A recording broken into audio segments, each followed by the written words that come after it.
All it will be satisfied by is more pain.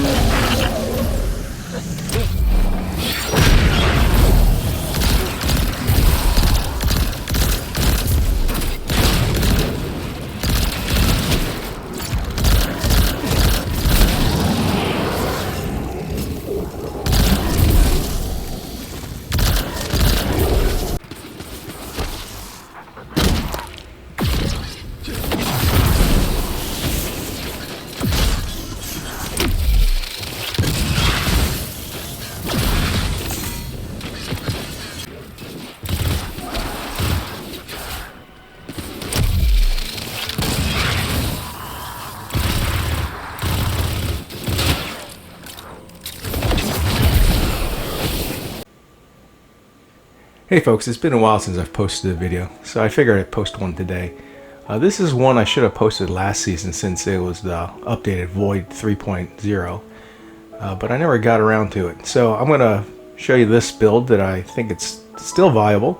It doesn't require any old artifact mods, so you can still use it, and I've used it like in the new dungeon as well, so it'll get you through. So to start off, we're going to revisit the old Felwinter's Helm. It's an old exotic that has the perk Warlord's End. Powered melee final blows create a burst of energy that weakens nearby targets. Finishers and final blows against more powerful targets increase the radius of the burst and the length of the weakening effect. Very cool perk. It relies on a powered melee final blow, which kind of dampens the effectiveness of this thing, but it still works, especially in PvE. It's definitely a stronger helm in PvE, since you can use finishers pretty much any time as long as you have a weakened an add. What I want to do is show you something with the weaken effect. It kind of synergizes with a really great weapon. Now, this is a weapon that most folks, yeah, they're still chasing it, but if you can, by all means, do get it.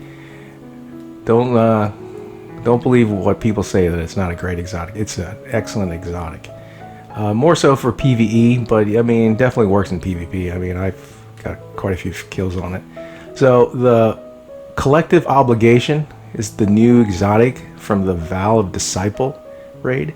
Its intrinsic trait is Void Leech. This weapon leeches void debuffs when damaging targets that are suppressed, weakened, or volatile.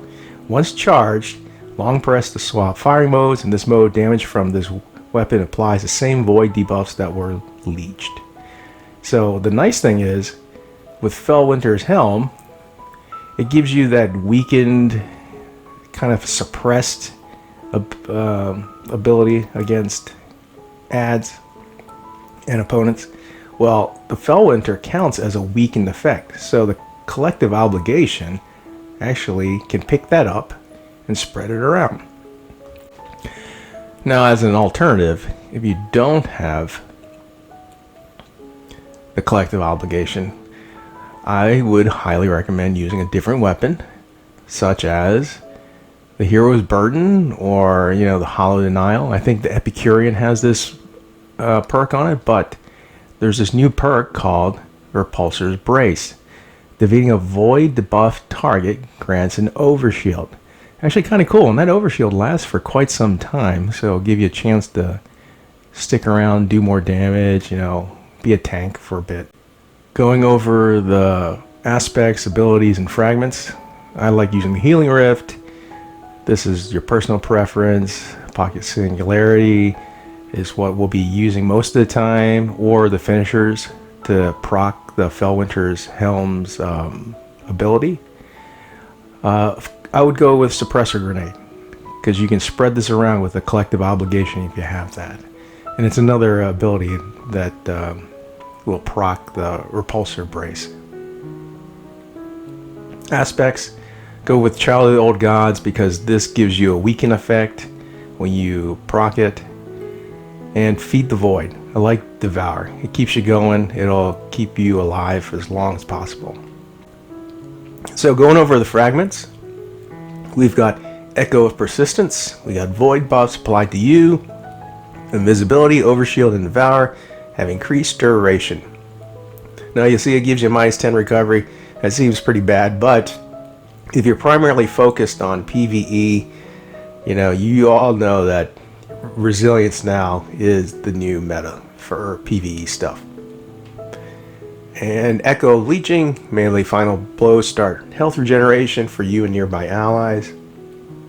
This is a good fragment because this is primarily a melee build.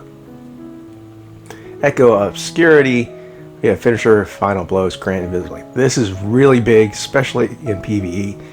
It'll allow you to get in there, do those finishers, and safely do them. And then once you do it, you've got all these little ads that are just kind of scrambling around, scratching their heads, and you just finish them off and continue the chain.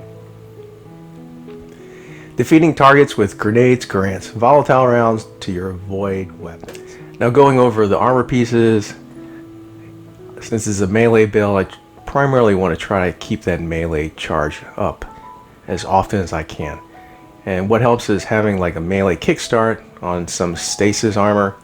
When your melee energy is fully expended, you gain melee energy. You don't necessarily always have that proccing, because I'll go down the rest and you'll see there's other stuff.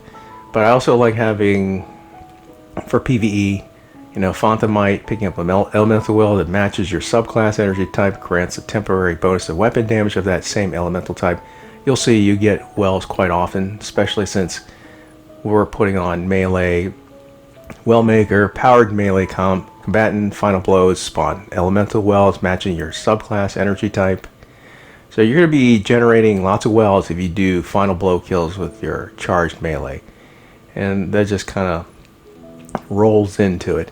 Other options is you can put on something like charge with light, gain half of your melee energy when you use a charged melee ability, consuming 1 stack of charge with light when you're using a heavy-handed.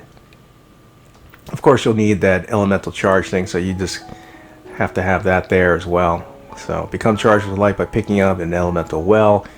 If the elemental well's elemental type matches your subclass element, you gain 2 stacks of charged with light. So you see the synergy. You're gonna find a way to get your melee energy back. And here, another means to getting your melee energy back. 1-2 finisher. Finishers restore melee abilities, requires 1/6 of your super energy. Oh. And Well of Ions. Picking up an arc elemental well causes your next melee to deal increased damage. I put that on there just in case, but honestly, since it's all going to be void stuff probably when you do this, maybe your teammate will be dropping arc elemental wells. I mean, you can pick whatever you want. There's so much flexibility in this type of build, which is a nice thing. Overall, it's a nice, fun build. It's a little different from the current, Solar 3.0 stuff. But and when it comes to stats, like I said, resilience is king now for PvE stuff. Try to put as much resilience into it as much as possible. I mean, you see it's maxed out. You got a 40% damage reduction. That's a big deal. Don't even worry about the other stats. I would try to put a little bit more in strength as well. Now, how often will you be losing your melee charge? Not often at all, since you're either going to be using 1-2 finisher to regain your melee, or you've got heavy-handed helping you out. But overall, pretty solid build. It's fun. And the great part is you don't have to rely on any of these artifact mods, so it's not going to expire when that artifact goes away.